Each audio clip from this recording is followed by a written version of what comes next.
لله رب العالمين والصلاة والسلام على رسوله محمد وعلى آله وأصحابه أجمعين. أما بعد، أعوذ بالله من الشيطان الرجيم. بسم الله الرحمن الرحيم. إن مع العسر يسرا إن مع العسر يسرا. صدق الله العظيم. درنو حاضرینو، نننۍ علمي غونډه الحمدلله د خوشحالۍ غونډه ده. په دې غونډه کې د بهرنیو چارو وزارت، د ډیپلوماسۍ د انسټیټیوټ د دومې دورې فارغین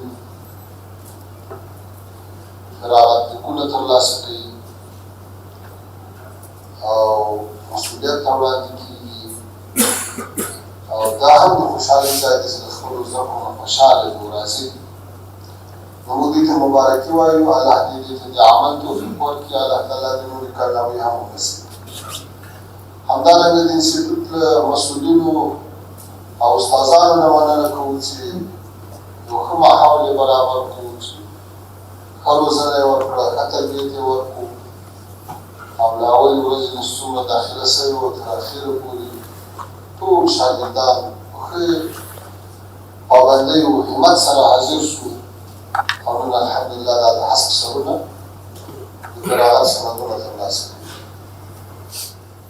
او خوشحاله یو چې نه تنها په دې دوره کې د بهرنیو چارو وزارت کارکوونکي یا ډیپلوماتان روزل شوي دي، بلکې په دې کې د اسلامي امارت د 22 ادارو وزارتو کارکوونکو زده کړې حاصلې کړي دي.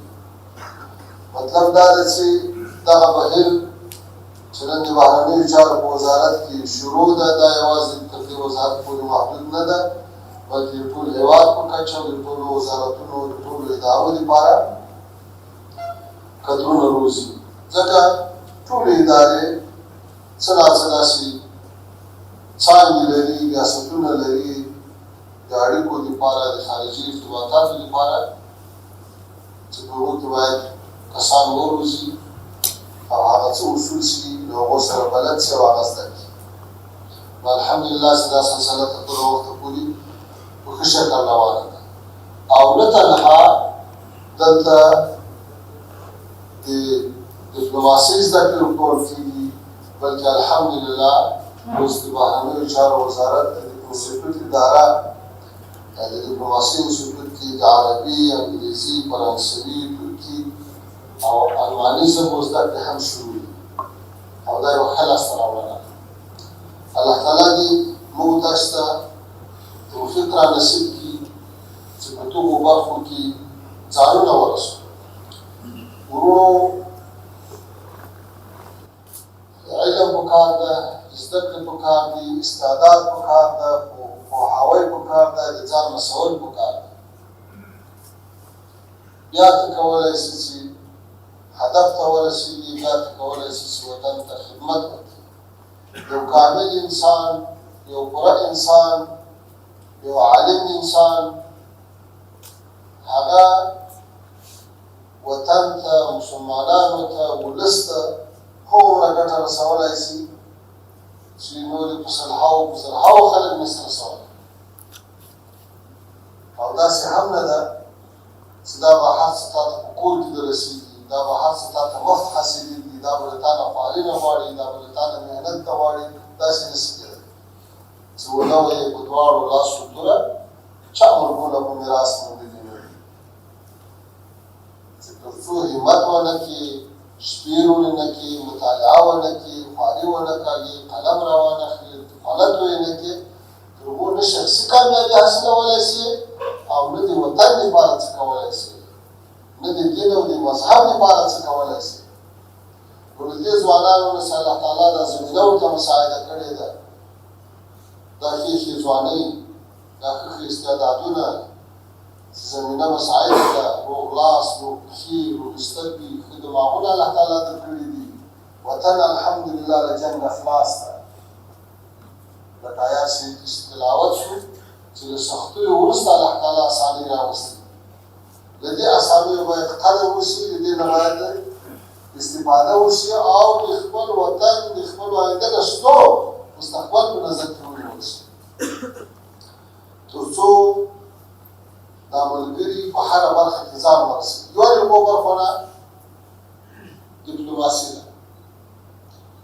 ډیپلوماسي په برخه کې ورونو یو ډیپلومات باید داسې ژبه ولري، داسې قلم ولري، داسې ادا ولري چې هغه د حکومت راخپل کړي، هغه د هېواد ته متوجه خطرونه کم کړي، هغه وطن ته ګټه راجلب کړي، هغه ضرر دفع کړي. او دا خو په دې نه کېږي چې ته به قرار راسې او څه به دې زده کړې او دا به کېږي. نو که هر څوک غواړي چې په دې میدان کې پرمختګ وکړي، باید تعلیم وکړي، باید ځان ورسوي، باید مطالعه وکړي، باید عملي تجربه وکړي. نن الحمدلله چې موږ تاسو کوم ځای ته رسېدلي یو، کوم ځای پورې مزل کړی ده، دا هم د تاسو د داسې نورو ورونو د خدمت او د هلوځلو برکته چې دغه ځای کې قرار وو. نو په دې ټولو برخو کې چې رسېدلي یو او لا نور څومره مزل راته پاته ده، دې ته به ځانونه رسوو او دې ته به دغسې ځوانان تربیه کوو او دې ته به دغسې تکړه تکړه استعدادونه وړاندې کوو تر څو د افغانستان ښه استازولي وکړي، د دې مظلوم ملت، د دې جنګ ځپلي ملت، د دې دربدره ملت، خو د دې سرشاره او ویاړمن ملت ښه استازولي وشي.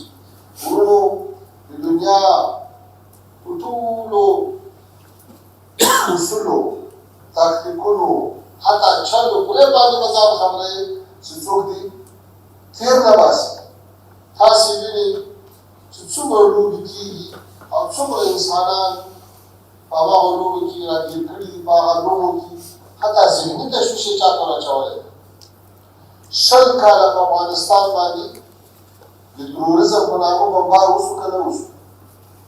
په لکاو خلک شهیدان سو، په لکاو زندانو ته ولوېدل او بېرته راخلاص سو، شکنجه سو، ګوانتنامو ته انتقال شو، لوی ناورین تېر شو. خو تر ننه پورې چا تروریزم تعریف نه کړو چې تروریزم دا څه شی دی. تروریزم چا ته ویل کېږي؟ همداسې د بشر د حقوقو په نامه باندې انسانان، حکومتونه، ولسونه ځورول کېږي، بندیزونه ورباندې لګول کېږي، خو تعریف یې څوک نه کوي. که د بشر حقوق د انسان د ژوند ساتنه وي، د هغوی د علم، د هغوی د مال، د هغوی د سر ساتنه وي، نو خو دغه شی خو یو شی په غزه کې نشته. په فلسطین کې خو 1,15,000 کورونه له خاورو سره خاورې شو، په دې کې انسانان څومره وو، د دوی هستي وو، نیستي وو، سر و مال هر څه قرباني شو. په اسرائیلو باندې هېڅوک هم د بشر د حقوقو په نامه نه بندیز لګوي، نه رسمیت ځینې اخلي. په افغانستان کې که 1 2 5 هغه کسان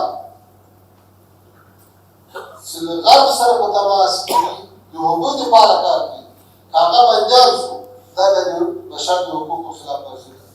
په 40 میلیوني هېواد کې که 4 کسان بندیان شو، دا د بشر د حقوقو خلاف ورزي ده. د دنیا بندیخانې که له هر څومره مظلومانو ډکې وي، هغه د بشر حقوق څوک نه بولي. خو که د زورورو سره په تماس کې وو، د زورورو لخوا موظف شوي وو، د هغو لخوا یې ماموریت اخیستی وو، هغو ته که بیا چک هغه هم وکتل، دا د بشر د حقوقو خلاف ورزي ده. ګورئ دا هر څه پېژندل پکار دي.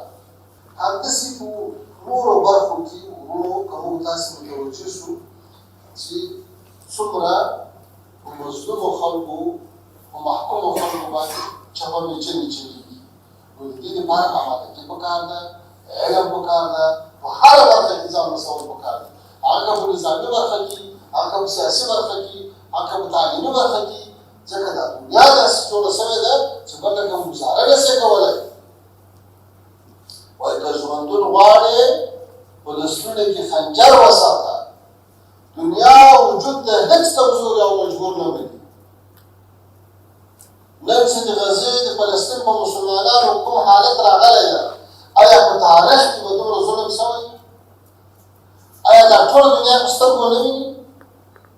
خو چونکې فلسطینیان مظلومان دي، کمزوري دي، پرمختللې وسلې نه لري،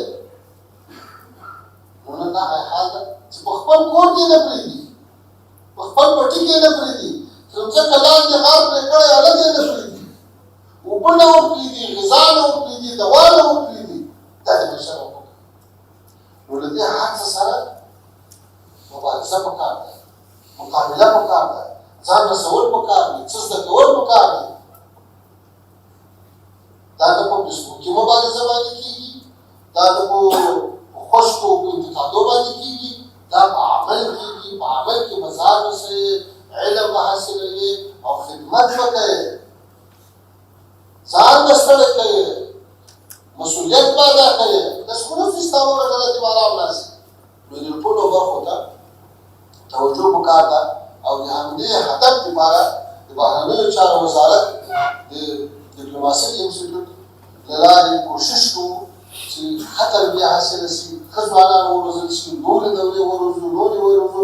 او لکه د وروڼو چې غوښتنه وه دغه د میاشتنۍ دورې اوږدې کړو، همداسې تر دې لنډمهاله دورې ولرو، تر دې اوږدمهاله هم ولرو.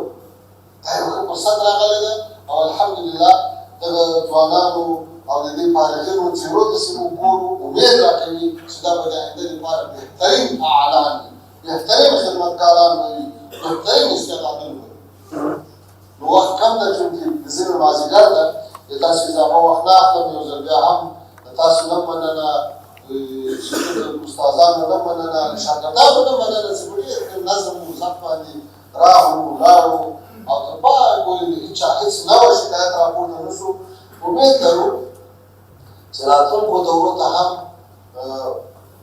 د وزارتونو محترم وزیر صاحبان او مسؤلین بااستعداده خلک، تکړه خلک، تاسو غوندې خلک معرفي کړي تر څو ښه ګټه حاصله کړي. نور وخت هم نه اخلم. واخر دعوانا الحمد لله رب العالمين.